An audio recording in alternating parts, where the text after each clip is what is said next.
Syederalun, Senator DPD Republik Indonesia asal Aceh HM Fadil Rahmi LCMA mengapresiasi sikap Teguh Taufikul Hadi yang berani meminta maaf. Ketua DPW Partai Nasdem Aceh itu sebelumnya mengaku khilaf dan menarik pernyataannya yang meminta pusat mengembalikan bank konvensional ke Aceh. Menurut Syekh Fadil, sikap berani Teguh Taufikul Hadi patut diapresiasi.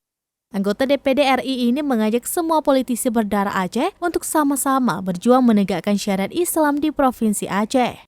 Senator asal Aceh menjelaskan pelaksanaan syariat Islam ini memang harus diperkuat dan itu membutuhkan peran semua pihak.